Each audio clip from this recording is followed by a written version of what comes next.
తమ్ముడా, నిన్ను అనేది నలుగురు ఐదుగురే కావచ్చు. నిన్ను అనేవాళ్ళు నువ్వు వాళ్ళ దగ్గర పొందినదాన్ని బట్టి, నువ్వు అప్పులను బట్టో లేకపోతే ఎక్సెట్రా ఎక్సెట్రా, నలుగురు ఐదుగురు మహా అయితే 10 మంది చేత మాటలు పడి ఉండొచ్చు. కానీ 100 మంది చేత తిట్లు తిన్నాను, దూషణ పొందాను నేను. జాతీయంగా అంతర్జాతీయంగా కూడా దూషణ పొందాను, నింద మోసా. కానీ ఇంత ఫీలింగ్ లేదు.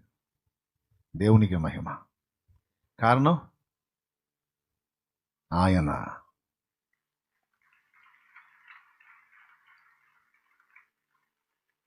ఆయన ఒక మాట చెప్పాడు.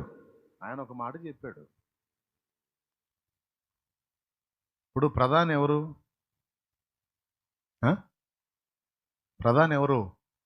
ప్రధాని ఆ స్థానంలో కూర్చోబెట్టింది ఎవరు? మొదట దేవుడు అయితే ఆ దేవుడు మనుషుల్ని ప్రేరేపించాడు అనుకుందాం.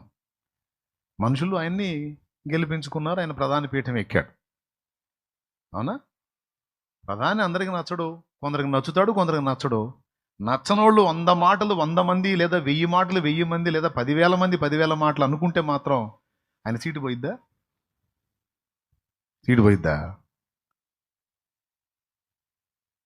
పోనీ ఈ మాటలు అనేవాళ్ళు సంతకం పెడితే చెల్లిద్దా?